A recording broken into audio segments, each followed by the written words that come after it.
Welcome to the Small Fleet and Owner Operator Summit. Today we are joined by Marc El Khoury, CEO at aifleet. Thank you so much for joining us today, Marc. Thank you so much for having me. I'm kind of excited to get into today because this is something that I think every carrier, even if it starts from an owner operator or someone that's trying to grow into maybe a bigger fleet, it's something that everyone kind of has to deal with. And that's that challenge around growth. But before we get too far down that conversation rabbit hole, let's get some background on you and how you started aifleet. Sure. So aifleet is both a technology company and a trucking company at the same time. So we started the company just over 4 years ago now with the idea of, can you create technology to help address two main challenges in trucking that are related to the utilization of the asset, or basically the driver hours, and also how do you scale a company without having to add a lot of office employees as well. Those are traditionally two pain points that most trucking companies face. So we started the company in late 2020 with that mindset of how can we utilize technology to solve for those two pain points. And since then, we've grown the company to now have around 250 drivers. And our goal is to continue growing from here while solving the utilization and scalability of trucking companies. Because I feel like that you bring up a really interesting point, and that's that back office component, because it's so important to like kind of the business of driving and trucking, because if you're a driver, you are spending most of your time on the road, and contrary to popular belief, trying to invoice and collect payment for things while driving 10 hours a day, not really the easiest thing in the world. Absolutely. I mean, drivers have a lot of work. Driving for 11 hours a day is exhausting. And even if you're not driving 11 hours because you're getting delayed or you're just not getting the loads that you want, that does not mean that you have free time to do other stuff. That is time that you're maybe getting detained and you're wondering what's going to happen to your paycheck. You do not have the mental bandwidth really to think about other problems than just rolling and getting paid. We do agree that the best drivers are the ones who drive hard and safe and worry about what they can control and leave the rest of the work to the office team to support them. Yeah. And that's kind of hard to do when you maybe are an owner operator or you have maybe you and a buddy, especially because margins, as we know, are quite thin right now. So you don't have necessarily a huge budget to have a whole back office team. So you really need to kind of make do with what you have. And so sometimes there's usually like one person that's dispatch, but also accounting, but also, image processing, invoicing, everything like that. So so we've kind of touched on like that kind of hindrance of growth, but what else do you see kind of is the number one thing that is really kind of struggling with carriers when it comes to their growth? I mean, when you think about what you need to do as a carrier to grow, I mean, first you need to procure assets at a good price. That's actually not easy. It's maybe easy in this market, but in this market, typically you do not want to grow. And when the market is good, prices go up very quickly. And this is where you have to be very mindful. What's really hard, whether you're an owner operator or a small fleet, is hiring good drivers as well. I mean, drivers are the only way you generate revenue as a company. Drivers are really the lifeblood of a trucking company, and hiring good drivers, it's just not easy, but also it doesn't end there. Just hiring good drivers does not mean you're going to retain them.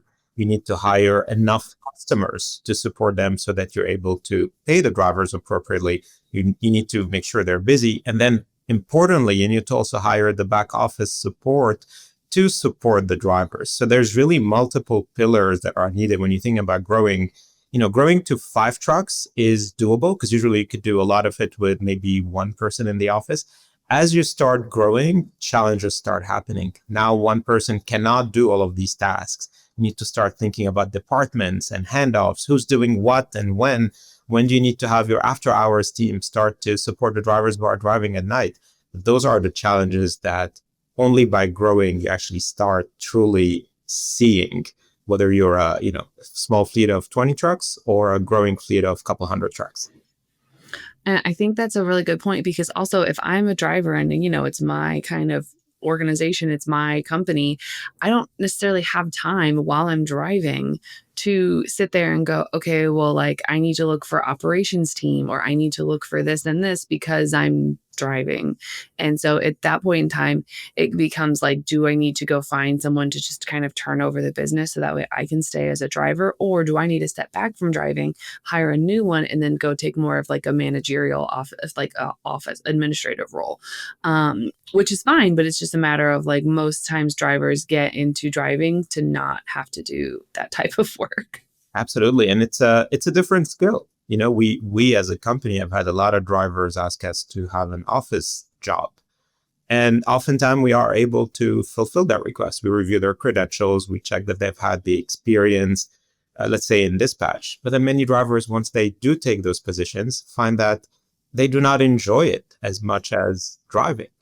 And, it's not easy as well to take the pressure of being off the road, but now have to take a little bit of you start hearing the pain points of those who are on the road. And that's a different skill set, right? That's more of call it the customer support role than driving. And this is how you start getting a little bit of challenges, and specifically for owner operators, because that's how we started the company. We first started the company by dispatching an owner operator who loved the idea behind it, and then asked us to hire his team. And at some point we needed to start aifleet, which was, a carrier on itself. So we needed to separate from that role. And the driver really was wondering, what do I do? Do I keep driving and hire somebody for the office? But then this is where the trust, and are they going to be as bought into the mission as the owner of the company?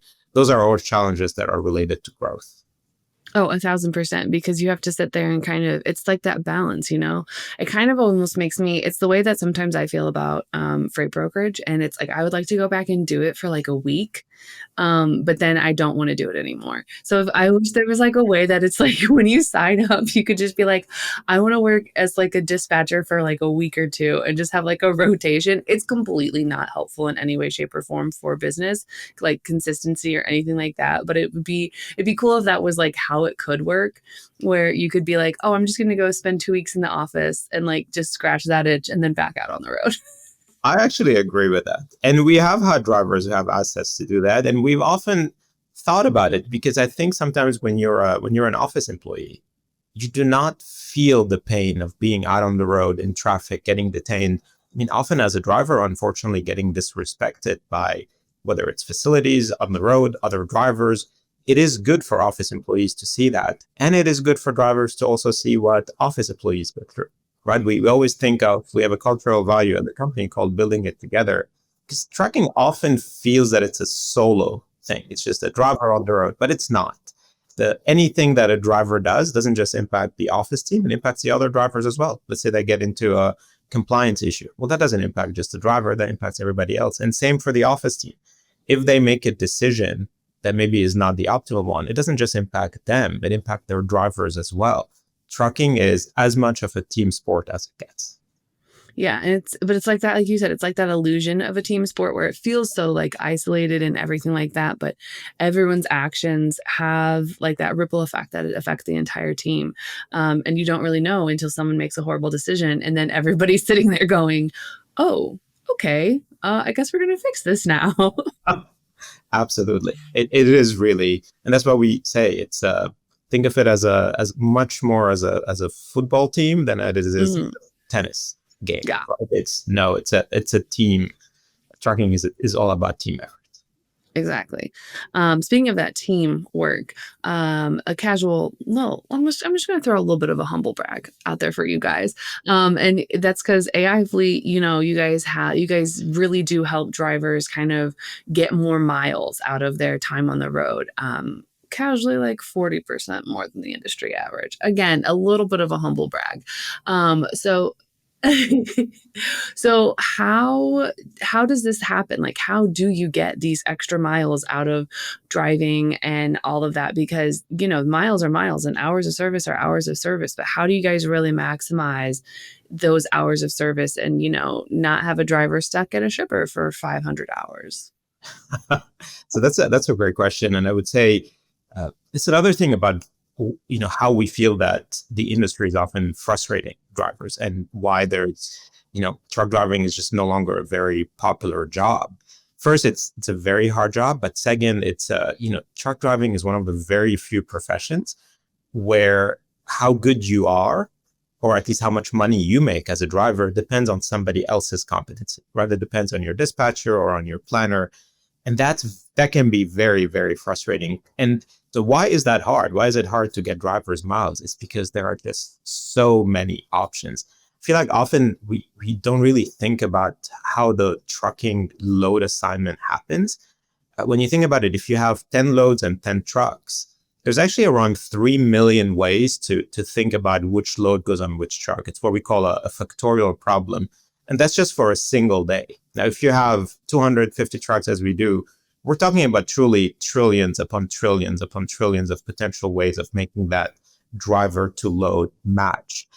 And those kind of problems are just not made for the planner to do. It's just really, really, really hard. The only way to do it for a planner is to take a very complex problem and then break it down into pieces. Unfortunately, that starts creating efficiencies.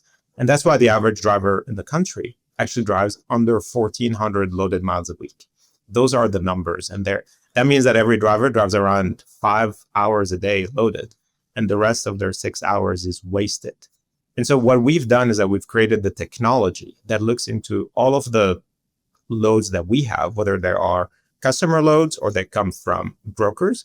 And we think about the best way to create this match that helps the driver, but also helps other drivers as well, right? You don't want to goes back to the team sport. You don't want to take a load that is great for one driver if it hurts the entire optimization. So that is the goal of the technology that we've built, is how do you maximize the profitability, which also means the loaded miles per driver, which also means getting the driver more miles. That is the one thing that is unfortunate about trucking, is so much of if you're a driver, so much of how your day to day is made up by other people. Like if a warehouse is having a bad day, you're having a bad day. If, there's an accident on the highway well ahead of you, because a good driver would never get in an accident, well ahead of you, you're stuck in that traffic for a couple hours. Like there's so much external factors that you just can't control that it feels almost defeating at times, I completely agree. That is definitely a big challenge in trucking. And it's like you said, it's the things outside of your control. I think as an industry, specifically, as trucking companies and carriers, when we talk about problems that we face, one of the problems that we talk about why our drivers are not getting enough miles, they're getting detained a lot. That is very fair. Detention is a problem that needs to be addressed. Parking is a problem that needs to be addressed. What we often don't do is look internally.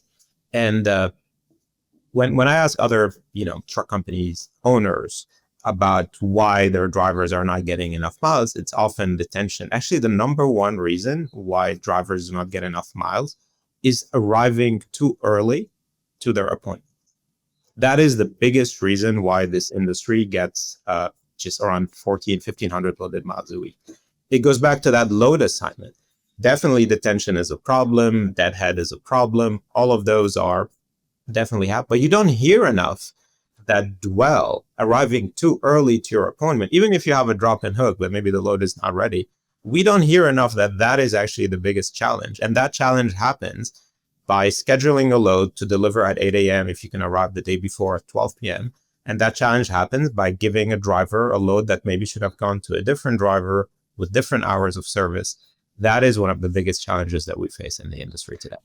That is also the biggest challenge that drivers like to put on themselves, especially if you say hey, this load's at 4 and they show up at noon and they're like, I've been sitting here for 4 hours and no one has touched me yet. And it's like, my guy, you showed up 4 hours early for a literal appointment that was written down at 4 p.m.